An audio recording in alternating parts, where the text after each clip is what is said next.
Gusto niyo po bang manalo ng $100 in cash, mga kababayan? Naku, madali lang po yan. I-download ang SyncBack app sa inyong handheld device or mobile device, phone, tablet, and also piliin ang on-demand. Hanapin dyan ang Kababayan Today at panoorin ang February 7th episode ng Kababayan Today. Bilangin kung ilang beses lalabas ang SyncBack app at ipadala sa amin ang inyong sagot kasama ang inyong pangalan and phone number. We are accepting entries until February 12. That's today. Contest at la18.tv. Good luck po sa inyo and keep watching Kababayan Today. Kung saan po dito, we help kababayans not just to survive but also to thrive here in the U.S., answering some of your most frequently asked questions regarding real estate. This Real Estate Buzz segment is brought to you by McLeod & Associates, a full-service real estate and mortgage firm. It's not about the number of homes we sell, it's about the difference we make in people's lives. So, Mia, more questions and from our viewers and more answers from you. Charisma Galang, or Charisma from Torrance, California, is asking, does a home need to be turnkey to sell at a good price? Absolutely not. You know, if you do have the resources to make your house look more turnkey or fix things, then great. But again, it always comes down to price. So at the end of the day, let's say you have two properties on the same block, same lot size or square footage and similar pricing, and one is more turnkey, then of course, that one will get probably more exposure, more attention. If similar pricing. Yeah, if similar pricing. Okay, now. But at the end of the day, you know, if you have a property that is not turnkey but priced better, that will sell quicker. Right. Some people think that, you know, if you upgrade your kitchen before you sell, that can be a selling point as well. Or, you know. That's true. I mean, definitely any kind of upgrades will always add value. So, you know, condition is important, location is important, but price is always supersedes both of those. All right. Yes.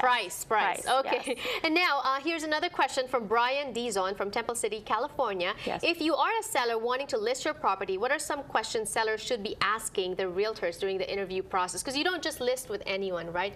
No. What are some of the dangers of, you know, if you list with a wrong realtor?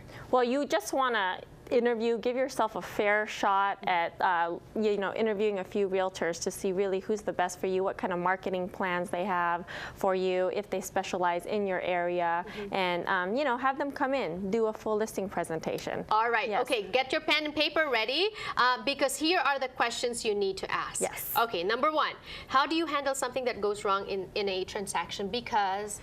Okay, well, things always pop up in a transaction. No two deals that I've ever done have been exactly the same. And rightfully so, because everyone's, you know, different. But at the end of the day, when something pops up, you really want to first communicate that and address it with the client, and then provide some kind of solution. That's why on previous segments I always mention it's important for your realtor to have good communication skills and great problem solving and solutions oriented, you know, skills. Okay. Because go ahead. Well, just because things will, you know, always pop up. So it's so important. It's really interesting. Sometimes you'll get a really tough deal where you think, you know, someone that had bankruptcy in the past maybe needs to bring in a co-borrower. Maybe the funds are coming from overseas. But with a good listing agent, a good selling agent, and fair buyers and sellers, that really tough deal can successfully close.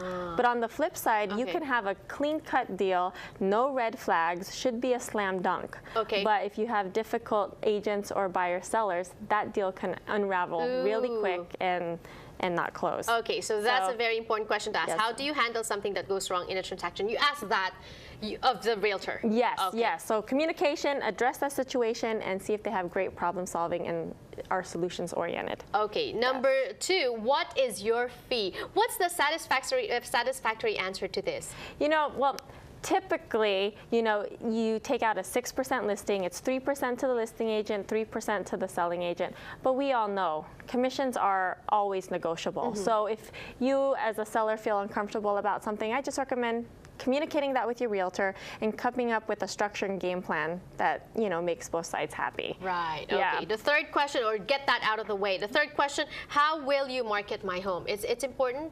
Yes, a marketing plan. How often will you do open houses? Yes. Okay. Marketing plan is so important because Well, I don't want to give away all the tricks of the trade of what we do at our office, because we have a multi-dimensional kind of marketing plan that's specific to what our office provides.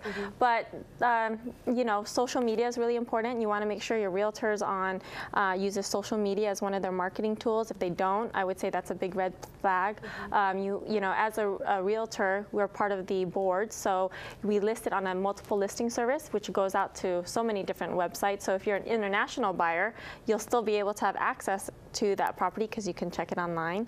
Open houses, things like that. Or like here, we have the Real Estate Buzz where you could put a featured listing. So, you know, there's different tricks for every realtor. I was going to say that if you list your property with Mia, you can also almost guarantee that you'll see it on TV because they list some of their properties on TV, which is good, an advantage for you. Yes, and you know what, on that previous question about the fee, I just did want to highlight really the value of a realtor, because I know commissions can get very tricky, but you have to understand realtors don't get paid until the deal closes. And no realtor is going to want to take a listing and not work very hard to get that closed, because otherwise they don't get paid.